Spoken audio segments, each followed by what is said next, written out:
Habíamos hablado de los factores asociados al HLA. ¿Cuáles eran principalmente? La presencia del epítopo compartido, ¿verdad? El HLA-DRB1 y en especial el epítopo compartido, que era una secuencia molecular, ¿verdad? Y el tener esa secuencia molecular, que era especial, exactamente no recuerdo cuál es esa secuencia molecular, no tiene sentido, para ustedes menos. Esa secuencia molecular les predisponía a tener artritis reumatoide. Y si tenían tanto esa secuencia molecular heredada de la madre y además del padre, la predisposición genética era el doble. Entonces, esa susceptibilidad genética, pero tenía que estar además asociada a algún gatillante ambiental, porque en gemelos idénticos no se presentaba la enfermedad, por lo tanto, no solo era el factor genético el que nos va a dar la susceptibilidad a padecer la artritis reumatoide. Entonces, tiene que haber un factor gatillante. ¿Y cuáles son esos factores gatillantes? Son bien importantes estos factores gatillantes. Entonces, tenemos acá tres sitios que son gatillos en la artritis reumatoide en la fisiopatogenia. Uno, a nivel respiratorio; dos, a nivel bucal, a nivel de los dientes o periodontal; y tres, a nivel intestinal. A nivel de los pulmones, el principal gatillante es el humo del cigarrillo. Es con lejos el gatillante más conocido en la predisposición de la artritis reumatoide. Otro gatillante son los microorganismos que producen periodontitis. Nicole, prende tu cámara. Y acá hay un microorganismo especial que produce una periodontitis que va a predisponer a la artritis reumatoide. Y cambios en la microbiota intestinal. Hay algunos pacientes que se quejan muy claramente de que tienen alteraciones en el tracto intestinal y se quejan de que tienen una activación de la artritis reumatoide. Inicialmente le dábamos mucha importancia, se creía de que la dieta era una causa absolutamente clara en la artritis reumatoide como causa y desencadenante.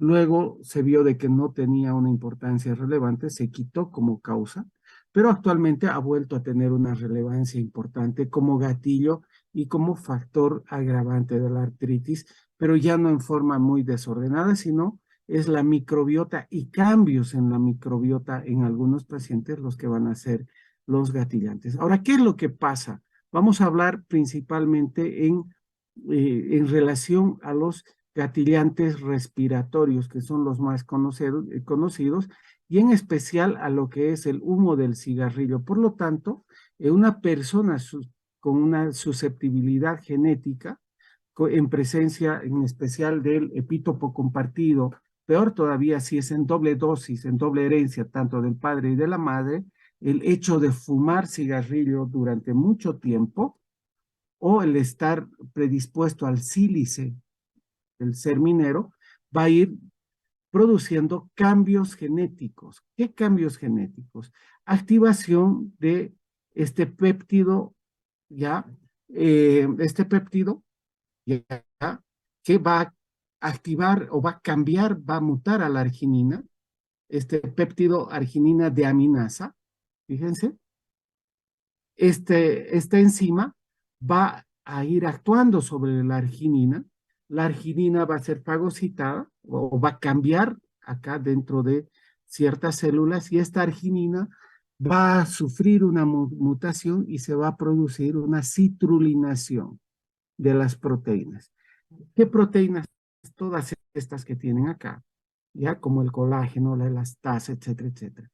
Y esa citrulinación de estas proteínas va a generar activación de las células T, activación de la célula B y producción de anticuerpos, ¿ya? IgM contra la IgG. ¿Qué es el factor reumatoide? Es una IgM contra la IgG, contra la fracción constante. Entonces acá se produce en una primera instancia activación de esta enzima. Si cambio o mutación de la arginina, esta arginina se transforma en citrulina. Esta citrulina no es un componente propio, por lo tanto hay formación de antígenos contra una proteína extraña. Inicialmente la artritis reumatoide no es una enfermedad autoinmune porque la citrulina no es propia, ha mutado. Entonces, esta citrulina es presentada por las células T, se producen anticuerpos antipéptidos cíclicos citrulinados. Luego de eso hay una nueva infección y se produce más factor reumatoide. El factor reumatoide no es nada más que un anticuerpo contra la fracción constante de la IgM que ha sido producida contra ciertos organismos. Entonces, esta IgG ha sido producida, por ejemplo, contra la infección del Epstein-Barr, de un citomegalovirus, no sabemos contra qué infección, pero es algo que nos ha defendido y necesita ser retirado o necesita amplificarse o se amplifica en forma anormal esa inflamación y este factor reumatoide va a ir y se va a pegar contra la fracción constante de ciertas inmunoglobulinas G, especialmente la IgG1, IgG2 y la IgG4. Y es en ese momento que se produce ya la autoinmunidad. ¿Entendido? ¿Les queda claro? Les he tratado de resumir lo más posible la fisiopatogenia de la artritis reumatoide. Entonces, en un paciente genéticamente predispuesto, especialmente aquellos que tienen el HLA-DRB1, el epítopo compartido, obviamente hay otros factores genéticos, se produce factores gatillantes. ¿Cuáles son? Principalmente el humo del cigarrillo. El fumar activa o pasivamente. Otros, las infecciones las gingivitis. Después, el cambio en la microbiota intestinal, eso va a iniciar un cambio, una citrulinación de la arginina, y eso va a desencadenar la citrulinación de estas proteínas, que no es un fenómeno autoinmune, producen anticuerpos anticitrulina incluso 10 años antes de que haya autoinmunidad. Y después recién empieza la autoinmunidad. Proliferación de la sinovial, ya ahí ya estamos hablando de la iniciación del proceso autoinmune y después la iniciación de la activación de células B, las células, la inmunidad celular ya autoinmune produce después inflamación y destrucción de la articulación. ¿Entendido? Ahora, ¿cuál es el curso clínico de la artritis reumatoide? Hay algunas artritis reumatoides, muy poquitas, que tienen un curso autolimitado. Pueden ser un solo ciclo, ¿sí? O pueden tener varios ciclos ya muy espaciados, o sea, un 5% a 20% tienen un curso autolimitado. O a veces, después de muchos años, vuelve a activarse otro ciclo, ¿verdad? Hay otro grupo también muy pequeño que tiene un curso mínimamente invasivo. ¿Quiénes son estos? Generalmente son aquellos que no tienen el epítopo compartido. Son esos que tienen el, el epítopo compartido negativo, no tienen esa predisposición genética tan fuerte. Son esos que han tenido las infecciones, además fuman mucho o tienen un cambio en la microbiota intestinal o infecciones dentales. Entonces, como no hay esa predisposición genética fuerte, pueden tener un curso clínico mínimamente progresivo. O aquel que tiene esa predisposición genética y no tiene los gatillantes muy fuertes, hace un tratamiento temprano, entonces ahora se ha visto que tiene un curso mínimamente progresivo. Pero la gran mayoría de los pacientes que desarrollan artritis reumatoide, entre un 60 y un 90%, hacen una forma progresiva, ya con una activación intensa, ya son formas artríticas más graves. ¿Quiénes son los que tienen esa predisposición genética? Son los que desarrollan y sobre todo los que no hacen tratamiento precoz y tienen los desencadenantes sin haberlos modificado, los que siguen fumando, los que siguen expuestos por ejemplo, a otros tóxicos inhalados como el sílice, son los que tienen, por ejemplo, infecciones dentales recurrentes, etcétera, etcétera. ¿Ya? ¿Cuál es la sintomatología del paciente con artritis reumatoide? Por favor, alguien prenda la cámara, Pascual Chávez. ¿Cuál es la sintomatología? Básicamente se divide en dos: sintomatología articular y sintomatología debida a la inflamación sistémica.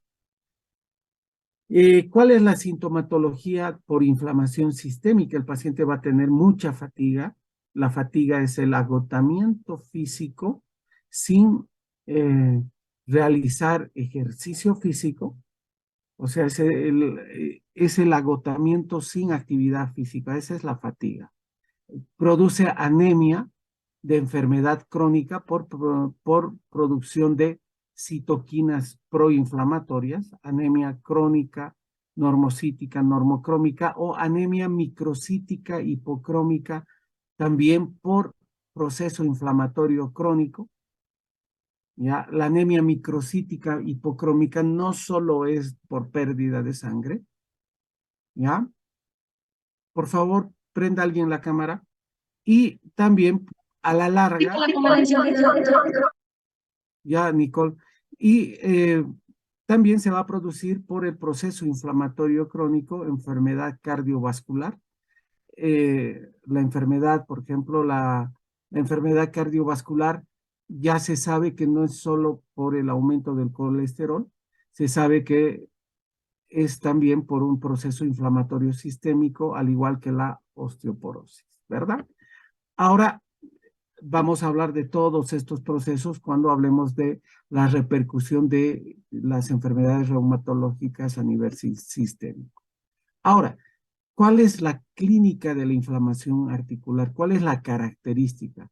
La característica de la artritis reumatoide es que produce una poliartritis simétrica de pequeñas y grandes articulaciones, especialmente pequeñas articulaciones con rigidez matinal de más de 30 minutos. ¿Por qué se produce la rigidez matinal? ¿A qué se refiere con rigidez matinal? Es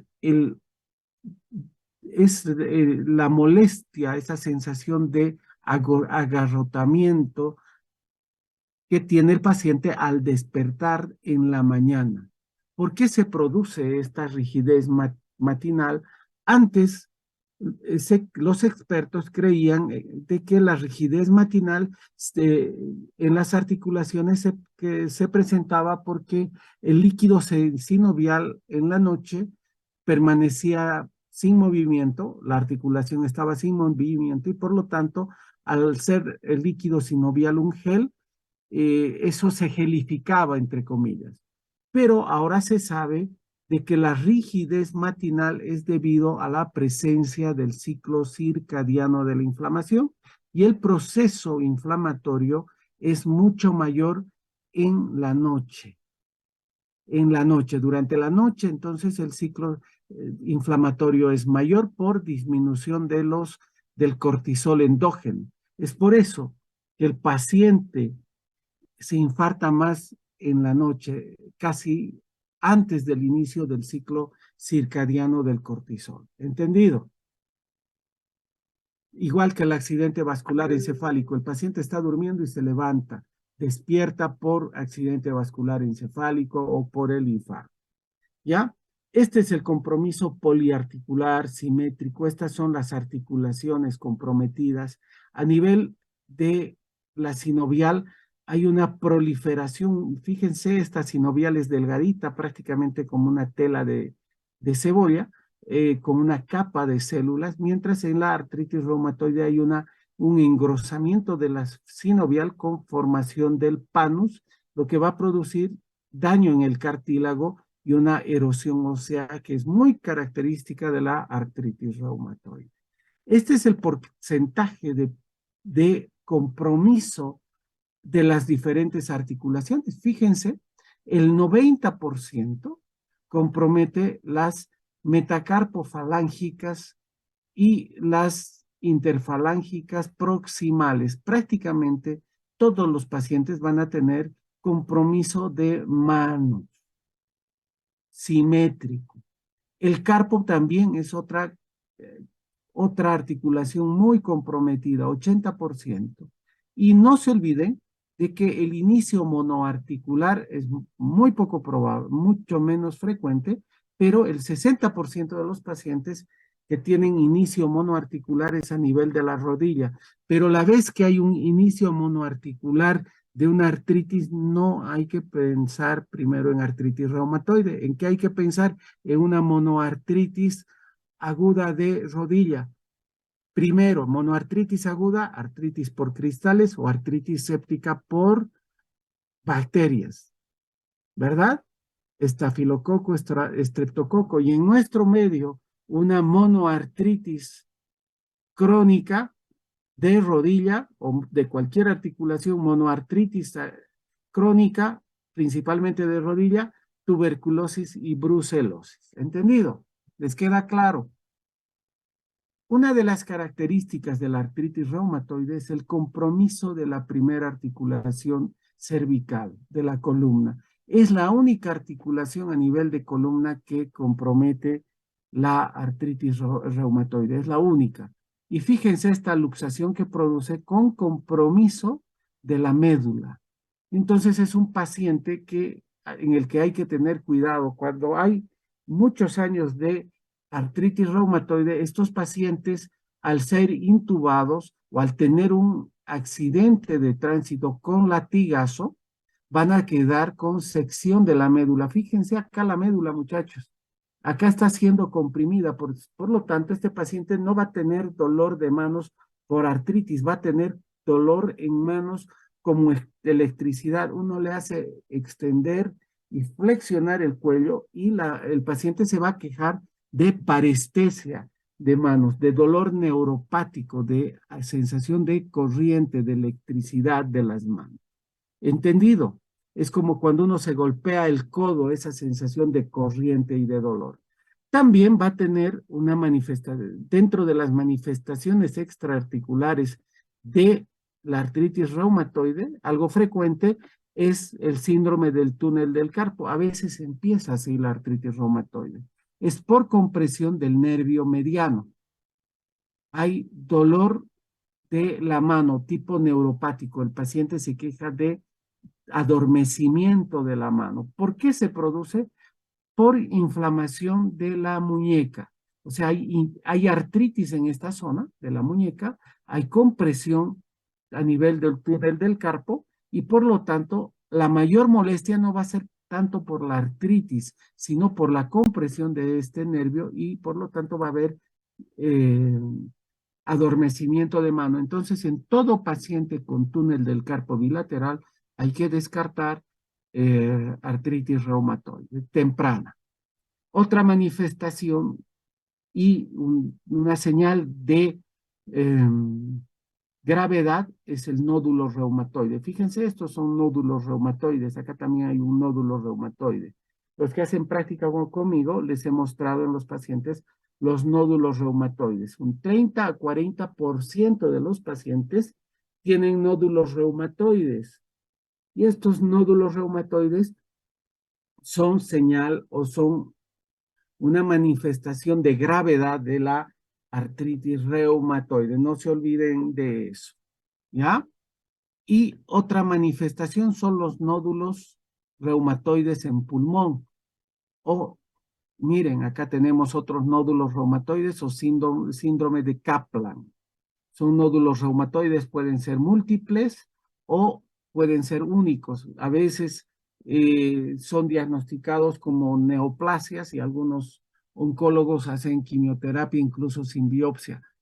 A veces no es necesario biopsiar, a veces uno viendo las características, etcétera, etcétera, puede decir de que es un nódulo reumatoide, especialmente si el paciente tiene muchos nódulos reumatoides y viendo la parte clínica, las características tomográficas, a veces se puede evitar el realizar la biopsia y a veces hay que biopsiar, a veces, ¿no? Por eso entonces es muy importante el ver las características clínicas. Otra manifestación clínica de la artritis reumatoide es la escleritis y la epiescleritis. ¿Qué es la escleritis? Es la inflamación de la esclera. Fíjense, este es un ojo rojo profundo. ¿Y qué característica tiene? Miren, está tocando la córnea. ¿Y qué va a producir a la larga esta inflamación de la esclera? Adelgazamiento de la esclera y por lo tanto va a producir un ojo oscuro, negro. ¿Por qué? Porque se va a ver la uvea. Más o menos entre un 1% a 6% de los pacientes tienen escleritis. Acá no tenemos un estudio exacto de qué porcentaje de nuestros pacientes tiene escleritis, pero es relativamente tal vez más alto. Sería muy bonito, un bonito trabajo ver el porcentaje de compromiso ocular en nuestros pacientes con artritis reumatoide. Es un bonito trabajo. ¿Ya? Otra manifestación es el síndrome de Sjögren, la presencia de sequedad de ojo.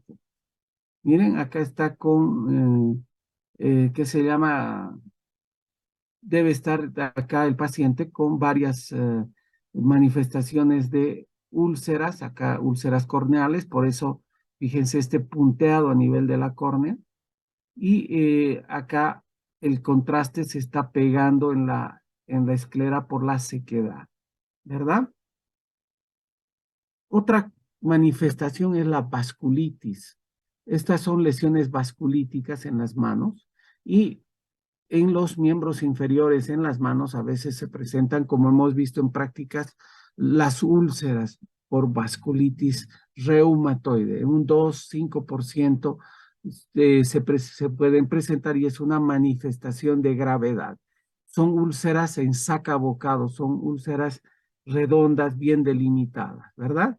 Y otra manifestación es la neumonía intersticial, que tiene una fisiopatogenia o una imagen más que fisiopatogenia, una imagen muy, muy parecida a la del COVID. Es idéntica y el tratamiento es también con tocilizumab e inmunosupresión. La, eh, las secuelas que deja la artritis reumatoide a nivel pulmonar son idénticas a las del COVID. Ahora, ¿qué es lo que pasa en COVID? No sabemos. ¿Cómo el pulmón se defiende? No sabemos.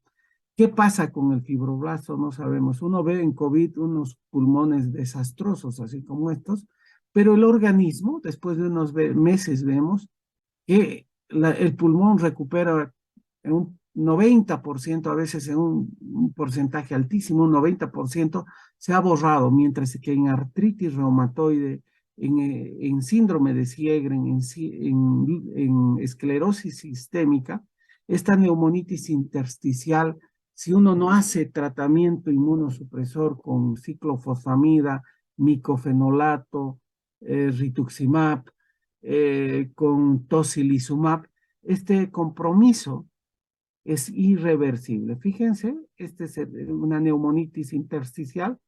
Esta parte se puede ver el vidrio esmerilado como despulido y esta parte ya es una lesión fibrótica.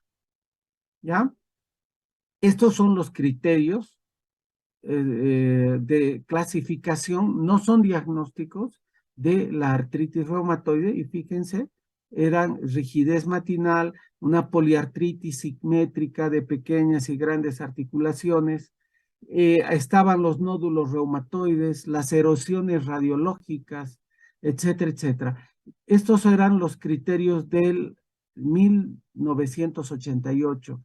¿Cuáles ¿cuál era el problema de estos criterios? Es que hacían el diagnóstico de artritis reumatoide en pacientes con artritis grave, nódulos reumatoides, tenía que tener erosiones articulares, etcétera, etcétera. Entonces, uno tardaba demasiado en hacer el diagnóstico de artritis reumatoide. Tenía que tener factor reumatoide. Entonces, ya cuando el paciente estaba muy dañado, recién hacíamos el diagnóstico de artritis reumatoide. Por lo tanto, el 2010 aparecen o se desarrollan los criterios de clasificación ACE enular de artritis reumatoide.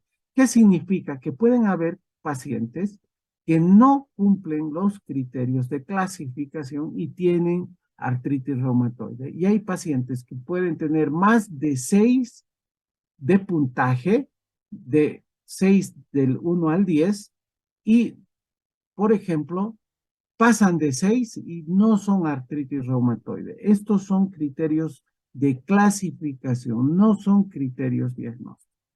¿Y qué aspectos toman en cuenta para clasificar como artritis reumatoide? 1, el compromiso articular. 2, la serología. 3, los reactantes de fase aguda. Y 4, la duración de los síntomas. Y esto se pondera, ¿ya? Por lo menos tiene que haber una articulación con artritis para empezar a hablar de artritis reumatoide, y además no tiene que ser explicada por otra enfermedad del colágeno o otra enfermedad reumatológica como la gota, el lupus, la psoriasis, etcétera, etcétera, ¿verdad? Entonces, hablamos de, y hay que sumar puntajes de la categoría A y D. Acá tenemos el compromiso articular y vamos poniendo puntos. Cuando es solo una articulación grande, por ejemplo, solo la rodilla, 0, ¿verdad? Articulaciones, 2 articulaciones grandes, ya, solo un punto. Y miren, cuando hay más de 10 articulaciones, lleva 5 puntos. Por lo tanto, si alguien tiene una poliartritis simétrica de las manos, por ejemplo, ahí ya van más de 10 articulaciones. Poliartritis de pequeñas articulaciones que compromete manos, ya, y que dure, ya hablamos acá de duración de más de 6 semanas, estamos hablando de poliartritis simétrica de pequeñas articulaciones que dure más de 1 mes y medio, de 6 semanas, ya estamos haciendo el diagnóstico de artritis reumatoide. Ya estamos pensando en artritis y estamos clasificando. Pero puede ser una artritis viral, por ejemplo, por parvovirus. Entonces, pero hay que pensar. El diagnóstico nos da el tiempo o la parte médica. En cuanto a la serología, fíjense, el factor, cuando tienen factor reumatoide y antipéptido cíclico citrulinado negativos, el puntaje es 0. Cuando la serología, por ejemplo, uno tiene un factor reumatoide muy bajito positivo y un PCC muy bajito, menos del doble de lo normal, el puntaje es 2. Cuando es muy positivo, ya el puntaje es 3. ¿Entendido? Ahora, el factor reumatoide ya no se utiliza el látex, porque es una técnica muy inexacta, muchachos. Lo ideal es utilizar la nefelometría. ¿Entendido? Ahora, en relación a los reactantes de fase aguda, la proteína C reactiva normal y la velocidad de sedimentación normal, el puntaje 0. Cuando la PCR está alta, ahí tiene un punto, y cuando la vez está alta, tiene otro punto. Ahí por los dos altos tienen 2 puntos, ¿ya? La PCR tiene que ser también por una técnica cuantitativa. El látex no es cuantitativo, por si acaso. El 1 en 2, el 1 en 4 no se toman mucho en cuenta. Y la velocidad de sedimentación, ya les he dicho, ¿cuánto es, Nicole, la velocidad de sedimentación normal para la mujer? la edad más 10 la mitad. Y para el varón, la velocidad de eritrosedimentación o de hemosedimentación, la BES o BHS, es la mitad de la edad para el varón. ¿Entendido? No se olviden. Ahora, la artritis reumatoide, fíjense, es una artritis muy, muy destructiva, deformante, simétrica. A diferencia del lupus, que produce una artropatía también deformante, pero reducible, que es la artropatía de Jacobs en el lupus, la artritis reumatoide produce una artritis que no es reducible, o sea, deforma en forma definitiva. Produce discapacidad en el 40% de los pacientes a los 10 años, incluso con el mejor tratamiento, o sea, con la terapia antes de la llegada de los biológicos. Y si es que no se ha empezado estos en forma temprana, el 40%, casi la mitad de los pacientes están con discapacidad a los 10 años, ¿verdad? O sea, es una enfermedad con una carga social grande. ¿Ah? A los 20 años, 80% está discapacitado. A los 5 años, este es un cuadro del 1990 y nosotros nos acercamos más a este trabajo. 50% de los pacientes está discapacitado a los 5 años. Yo creo que todavía estamos muy cerca de esto, porque acá no hay tratamiento. ¿Entendido? Actualmente, estos son puntos muy importantes. La artritis reumatoide no tiene curación. Lo que sí podemos hacer con el tratamiento es parar la enfermedad, detener el daño o tratar de retrasar el daño. ¿Y cuáles son los objetivos del tratamiento? Aliviar los signos y síntomas, sobre todo el dolor y prevenir o retrasar el daño articular, mantener las actividades del paciente, o sea, que siga trabajando, que no pierda el empleo y también rehabilitar las funciones perdidas. Hay pacientes que, por ejemplo, están en silla de ruedas, hay que tratar de que use un aparato ortopédico que pueda desplazarse con muletas y si está con muletas que pueda caminar sin estos aparatos ortopédicos, ¿verdad? Hay que tratar de rehabilitar las funciones perdidas. Entonces, estos son los objetivos del tratamiento. Aliviar los signos y síntomas, prevenir o retrasar el daño articular, mantener las actividades del paciente, que no pierda nada de las capacidades que tiene y si ha perdido algo, hay que rehabilitar. ¿Ya? ¿Cuál es el tratamiento farmacológico? Estos son los medicamentos de alivio sintomático, antiinflamatorios, analgésicos. ¿Cuántos tipos de antiinflamatorios tenemos? Los COX indiferenciados, acá tenemos indometacina, diclofenaco, hay un montón, ¿sí? La aspirina. Los COX preferenciales son básicamente tres: meloxicam, nimesulida y nabumetona, y los selectivos son los coxib, celecoxib, etoricoxib, el parecoxib, ya hay algunos otros más, y los analgésicos puros son los opioides como la morfina, el tramadol, el tapentadol, y los no opioides, paracetamol, la dipirona. Y acá tenemos los que modifican el curso de la enfermedad, los corticoides, que tienen una acción pequeña sobre la evolución de la enfermedad, se clasifican de acuerdo al tiempo de acción rápida, lenta, ultralenta. Los de acción rápida, ya saben, son la prednisona, la metilprednisolona; acción lenta, dexametasona, betametasona; ultralenta, la triamcinolona. Y de acuerdo al tipo de acción, genómica, no genómica, esto ya hemos hablado antes, y las drogas modificadoras de la artritis reumatoide química, los inhibidores químicos no específicos como metotrexato, que inhibe el metabolismo de los folatos; el leflunomide, que inhibe eh, eh, inhibe al linfocito T en forma selectiva, Estos son inhibidores no específicos. Estos dos son los más importantes en artritis reumatoide, y los inhibidores de segundo mensajero, como los inhibidores JAK2 o los inhibidores de STAT. Los inhibidores JAK y los inhibidores de STAT.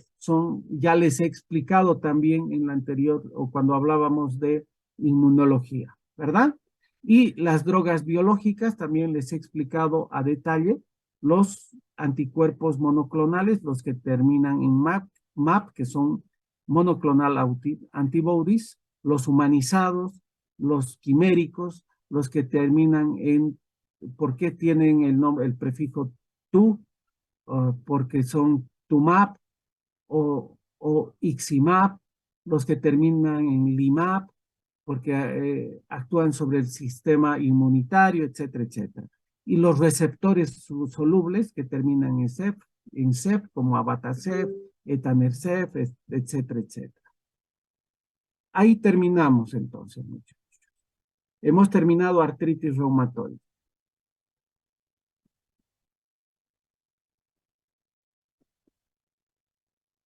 ¿Alguna pregunta hasta acá? ¿Cuáles son los factores de mal pronóstico en artritis reumatoide? Uno, la carga genética, la presencia del epítopo compartido. Y dos, el inicio tardío del tratamiento. Y tres, otro factor de mal pronóstico es el bajo nivel socioeconómico y la mala cobertura del sistema de salud, o sea, el mal acceso a los medicamentos, o sea, la pobreza, el mal nivel socioeconómico. ¿Alguna pregunta?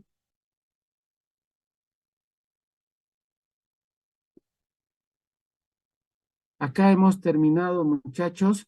Mañana también seguimos con otro tema. ¿Alguna pregunta? Nicole, Sí,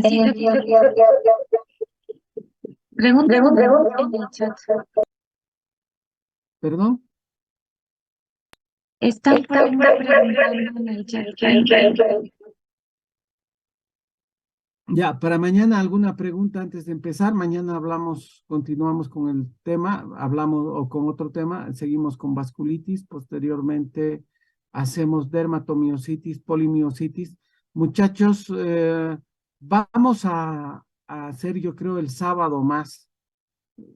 Podemos hacer de 9:30 a, a 10:15, 10:30, unos dos periodos y el otro sábado, así ya no madrugamos mucho, ¿ya? Porque lamentablemente por algún motivo hemos hecho más cortas las clases, ha habido una confusión, ¿ya? Sí. Claro, sí. Se puede utilizar, es un medicamento muy suavito, es más inmunomodulador, se utiliza muchísimo más en lupus, es muy bueno y es la base del tratamiento del lupus. Tiene un cierto efecto antiartrítico muy bajito y en una artritis reumatoide muy suave, muy leve, de reciente inicio o en una artritis con muy poca manifestación, se puede utilizar. Hay muchos antirreumáticos, por ejemplo, eh, no es la idea desarrollar con ustedes todos los medicamentos, pero los más importantes con mejor efecto antiartrítico están el metotrexato, que es bueno, bonito y barato, cuyo efecto se revierte rápidamente, como es un inhibidor del ácido fólico, uno puede revertir rápidamente al administrar ácido fólico. Dos, el leflunomide es ya un poco más caro, pero tiene un muy buen efecto antiartrítico.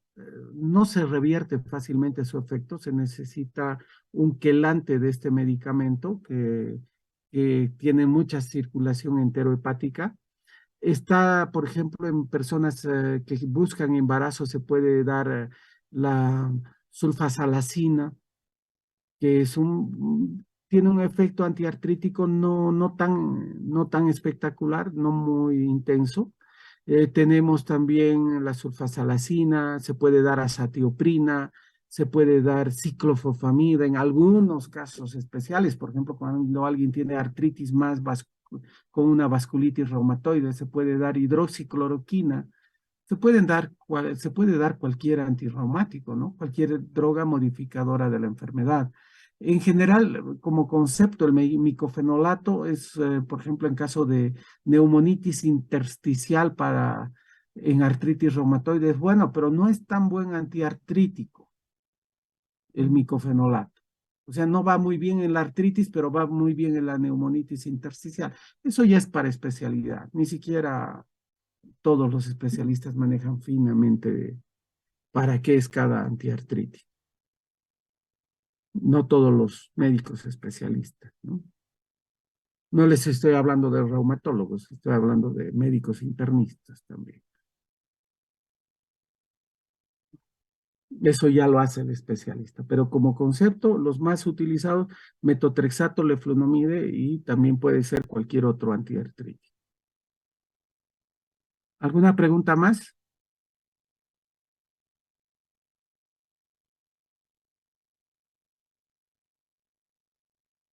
La velocidad de sedimentación es en la mujer la edad más 10 la mitad. En el varón la mitad de la edad.